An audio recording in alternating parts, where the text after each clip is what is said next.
We are diving into the political aspect of today's discussion segment, what transpired in Gombe, where you get to see men, youths, expressing their displeasure over what they perceive is going on. The question now is the position of the VP come 2027 under threat? We're talking about VP Shettima. It all happened when there was an endorsement of President Bola Ahmed Tinubu without mentioning, yes, Shettima. That led to an uproar. It was like a rumble of some sort. They have to do one or two things to make sure that, sanity is restored. But this is like giving a serious sign, emanating a serious message about the possibility of a swap of a running mate to President Bola Ahmed Tinubu. How true are these assertions? I still have Honorable Derek who will go here with me in the studio, and Honorable Egarebe all the way New Jersey, USA. Well, Derek, I want to start off from you. When you saw that clip, you heard about the story, were you surprised? Because there be rumor permeating the environment that there might just be one shuffling or the other that may displace the VP, and the people reacted to it negatively. What do you feel about this? I would have only been surprised if there was no reaction at all. We are talking of the position of the Vice President of the Federal Republic of Nigeria, and an individual is already, occupying that position. So if he's proactive enough and sees that there is a possibility that somebody else will be running mate to his principal in 2027, then he should take some preemptive steps, whether directly or through his loyalists. They should, do something to show that they won't take it for granted. But, whatever happens, Tinubu will emerge in 2027 for a second term as president of Nigeria. Although you are not INEC, you are not Nigerian. If it's as a candidate, fine, but as a president, you are not sure of it. After all, nobody knows tomorrow. Every pundit knows this. There's a saying in Benin that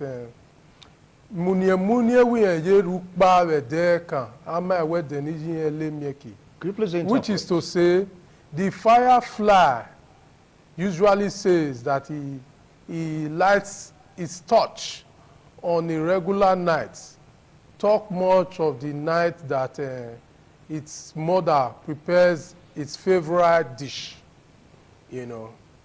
So I will not say more than that, but I will say that you and I know that the Nigeria polity have evolved much more within these past 2 years than we have ever seen. There are new dimensions to the polity currently, and yes, the president will emerge no matter what happens.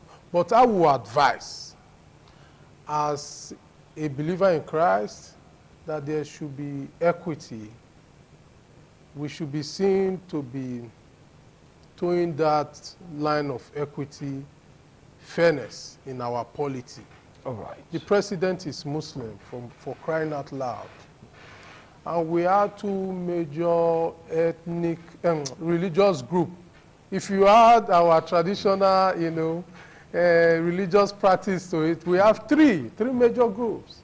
They should be seen to be, part of the government. And such body language matters a lot, I can assure you. All right. There is a way folks will look at this situation and say, okay, president is Muslim, vice president is Muslim, it's free for all. It will give some more steam, those fundamentalist individuals, to continue to behave as if the world belongs to them. So I'm advising the system, the establishment to look into this issue and see a credible, reasonable, Christian running mate should be, you know, given recommended to our president to run with him for this next coming election. All right. You've spoken your mind. That's your own opinion. But let's get to hear from Honorable Egariba. Honorable, I believe that you've seen the clip emanating in the social media, even in the, local media you just made. That brawl that took place in Gombe after the announcement was made. Don't you think that it is too early to start fighting for that particular political position, talking about the position of the vice president? Well, thank you very much once again. I saw the brawl, that happened, which is normal in some political situations, especially like that. The vice president will have his supporters, and maybe they reacted to negatively to the fact that their expectations wasn't met. They had expected that the vice president alongside with the president's name will be endorsed. But what they did not know fundamentally is that there is only one ticket for presidents, for governor, and for local government chairmanship. The Constitution empowers the flag bearer to pick a running mate. You can't first one on the running mate. Once you emerge as the presidential candidate or the governorship candidate or local government chairmanship candidate, yes, of course, there will be some horse trading behind the scene. But at the end of the day, it will be made known to the public as though you picked a running mate. And in more democratically advanced climes, it is almost left to the candidate to unilaterally or after consultation pick their own running mates. Therefore, uh, endorsing a running mate for the president would be an affront, would be usurping his authority, his powers, to do so. I think those supporters of the vice president or Vice President Shettima misread the situation. I'm sure by now, now that the national vice chairman, of the Northeast, Comrade Mustafa Salihu, has come out to clear the air to let the people know that, look, we can only endorse Tinubu, President Tinubu for a second term. It is President Tinubu on his own who will come out later to say who his running mate is. And just to add to what my brother Honorable Derek has said, there have been a lot of insinuations in certain quarters, and rightfully so, that there is a clamor for this time a running mate who must be a Christian, since the president is already a Muslim from the southern part of the country. So people feel like his running mate should be a Christian from the northern part of the country. So while all of these agitations are also being heard, it will be insensitive of people to go ahead and endorse the president and the vice president as though they are foreclosing any discussions in that direction. So even when the president eventually emerges as the flag bearer of my political party, the APC, which I know he would, you know, he would need to calm frayed nerves. He would need to give a lot of reassurances to people, even if he chooses to go along with Vice President Shettima. He needs to hold meetings with this group of people who are agitating that there should be a change. So he cannot just have a group now coming to endorse the president and the vice president, and those they are shutting up the people who are making the very legitimate agitation. So thank God everything has been resolved. Why in the APC we are very, very organized, very well organized, because we also have a president who is indeed a politician, a very uh, strong political tactician, and therefore he has met with several people behind the scene, and I think calm has returned back to the party in that regard. All right. All right. Well, you heard him. He said, thank God it's been resolved. But From your own analysis, Honorable Day, do you feel that this issue has been resolved, knowing fully well that some people are still clamoring, despite the fact that it's an exclusive right, really, of the president to mention his running mate? But then it used to be Tinubu, Shettima. That's what these guys are used to. Some are saying all is not well with the APC because of this particular issue. It was opined or rumor that a particular individual, very, very strong individual from the president's end, is distorting or interfering with the office of the vice president. It was alleged that the president's son allegedly is interfering with the work of the vice president. Is that a pointer to the roots of this particular situation in the APC? It's not possible for the son of the president to interfere with the office of the vice president. You know, what prerogative does he have? What is what clout? What influence? You know, which bureaucratic process allows for that? He cannot treat its memos. He cannot function as a vice president. He's not an aide to the president. You know, so if you are saying he's leading a campaign or indirect campaign, you know, against the vice president, it is understandable, but he cannot usurp the vice president's office. It's not possible. There's no convention, there's no law, there's no, memo or whatever that allows for that, even in the slightest form. The vice president, who I see as having not been so active in the polity, I believe he needs to wake up his ideas.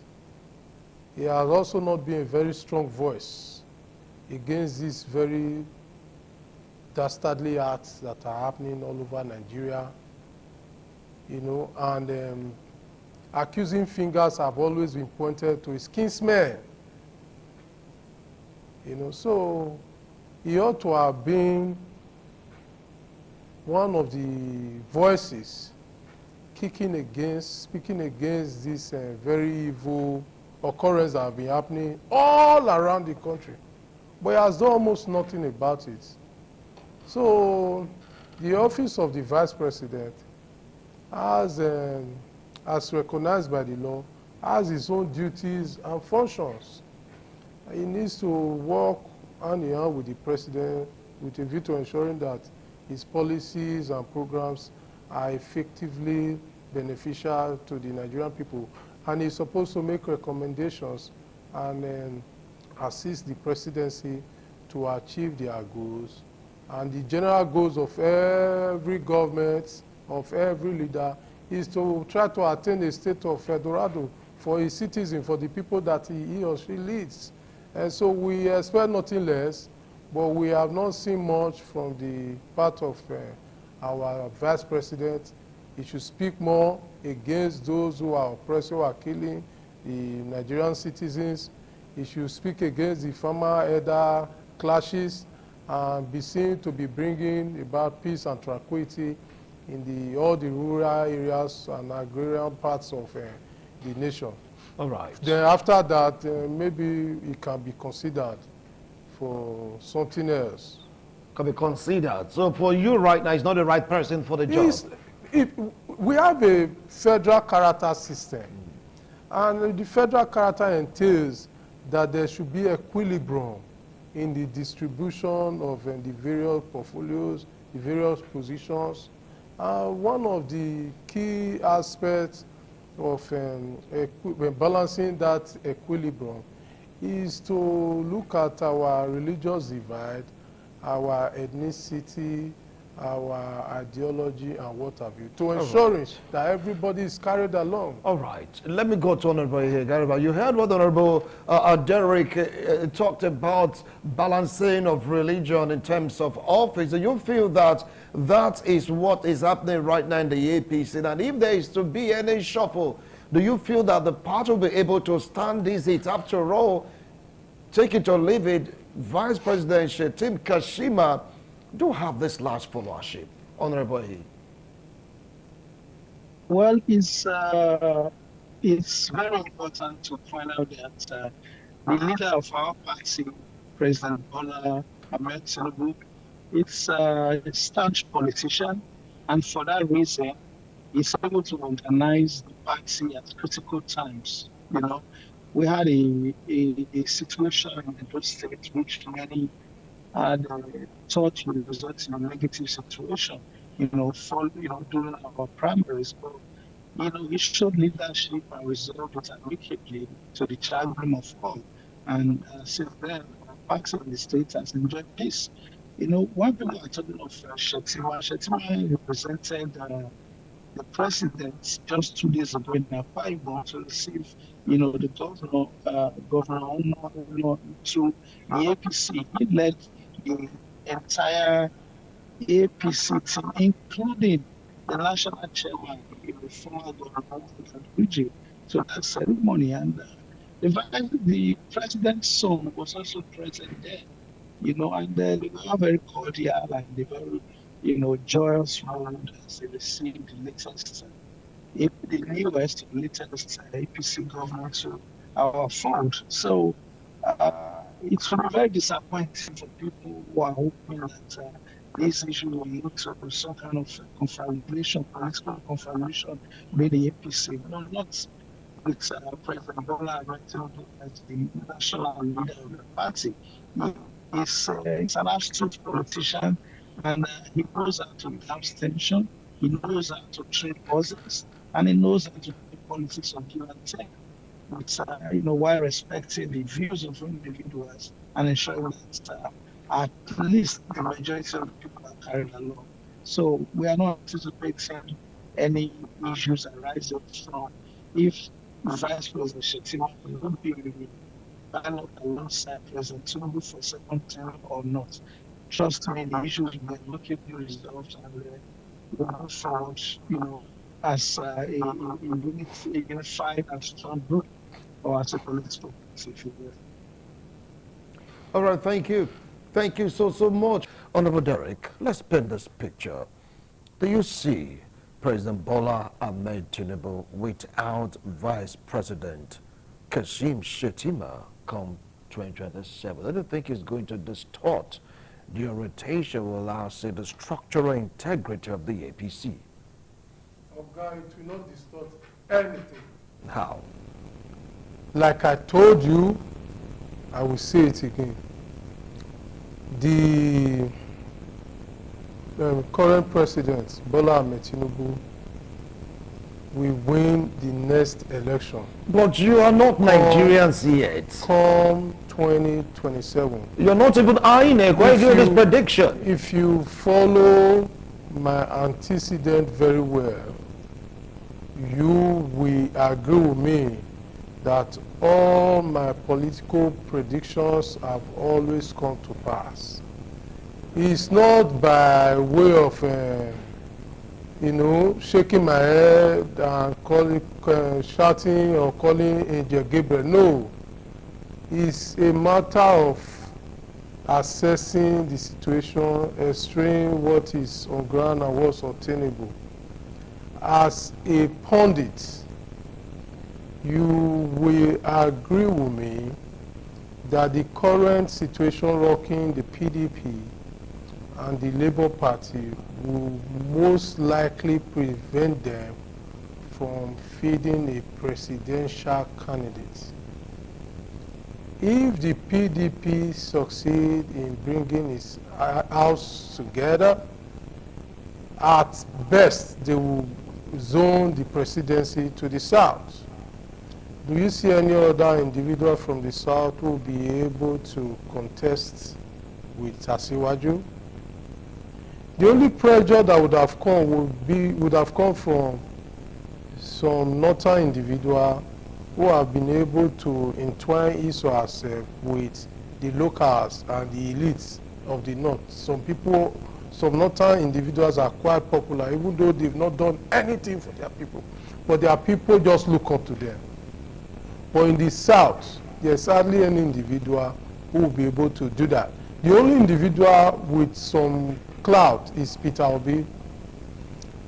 There are a lot of water have gone under the bridge with Peter Obi, you know, and the platform of Labour Party might not be able to, you know, feed him or anybody in this 2027.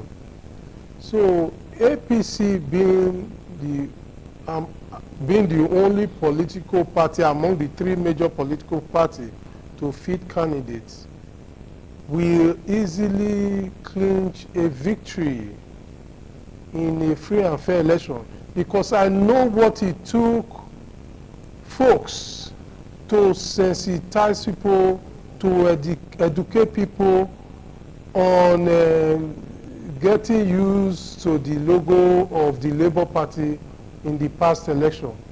No amount of money would have allowed any political party to achieve such voter education with that short space of time, if not for the passion of some folks who I don't want to mention their name. And any individual who is able to identify that logo will go to his household and also activate the people in their house without being given one error. The passion was quite strong, but Peter Obi could not catch in on it. He made three major mistakes. First of all, his political party did not have candidates for more than 60% of the national and state assembly seats. These people would have also helped him to mobilize for vote and also bring in agents for the various political units. And more than 60% of the political voting units in Nigeria, the Labour Party also didn't have agents. And when it came time to also clamor, you know, and maybe do a little peaceful protest, he failed to provide leadership. You know, that was why the state assembly election and the state governorship election was also hijacked.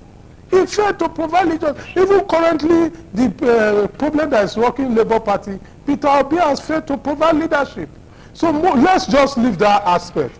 But I assure you that whatever happens, whether Tinubu features Shettima or not, Tinubu will emerge victorious. Then Okay. also, to say this last point, Yes. by now I would have expected that both the political wing of the PFN and CAN would have been making press statements, even doing some kind of maybe a little rally to drum support for a Christian vice president, you know, for Tinubu, because whether we like it or not, the man will win. All Why right. don't we try to also project our interests? Okay, thank you. Well, you keep predicting, but you are not all Nigerians put together, so may have their own reservation from your own prediction. You're not INEC. How would you know that is going to win? Well, let's go to another here. However, he's going to give us the last line of this discussion. Do you feel that President Tinubu will do well without a Shettima by his side? Obviously, if you see, there's been an improvement in the number of APC governors in the states which are very critical to election victory. For instance, Edo State, though we used to be an APC state, and former Governor Bateki took us to PDP. Thank God the state is returned back to APC. And Delta State has joined us, so has Akwa Ibom, and many other state governors are going to join us, and so as senators and a lot of political bigwigs who are able to galvanize support for, you know, the party.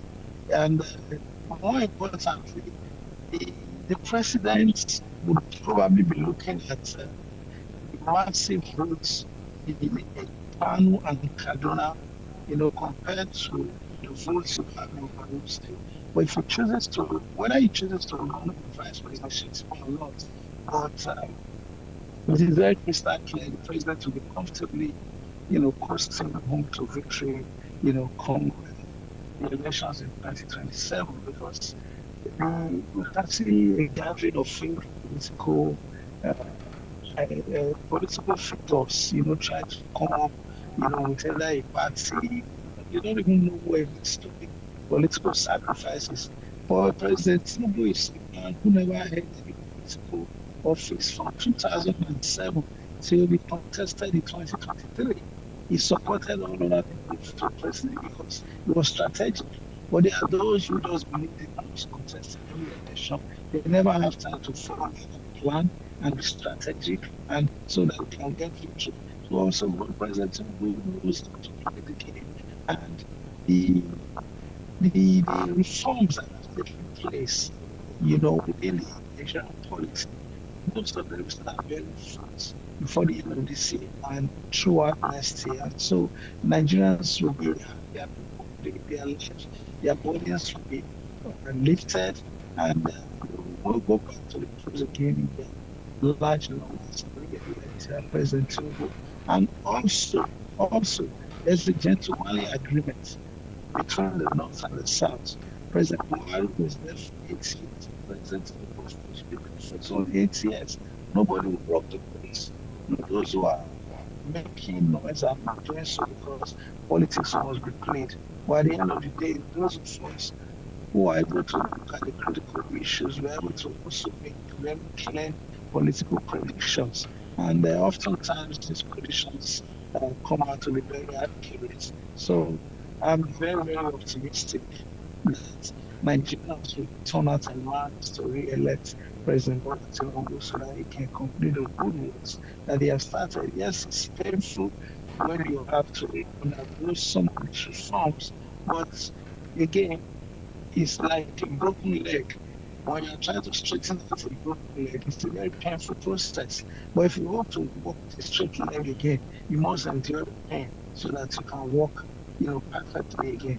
That is what the situation is. So Nigerians will walk perfectly again. We'll walk with our pains again. Once we met all the economic challenges that were determining the country prior to his attainment of the position of president of the country. All right, thank you. Thank you so much, Honorable Gariba. I appreciate your wonderful analysis. And this is why I say thank you also, Honorable Derek Uhuago, because we spent quite a number of hours talking on this particular issue. You've heard both of them. They said with or without Shettima, Tinubu will cost a victory. But I keep saying it, they are just, having just one vote. Okay, we have a lot of Nigerians may have various opinions, but they gave reasons why it's likely that Mr. President may just come out because what is happening in the PDP right now and what is happening in the Labour Party.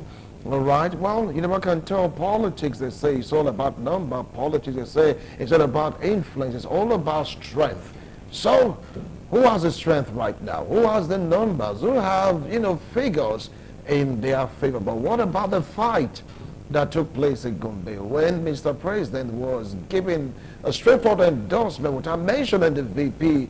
There was a reaction. We've not seen any counter reaction. Then let's see how all this will pan out. Honorable Derek, appreciate your wonderful analysis. Thank you so much. Thank and you of for course, Honorable Yegareba, appreciate you. I know it's quite early over there, going back to bed. I know that. I appreciate Honorable Yegareba for joining me on this particular set this morning. Well, folks, this will call it to wrap up today's edition of This Morning on IT. We'll do it again some other time.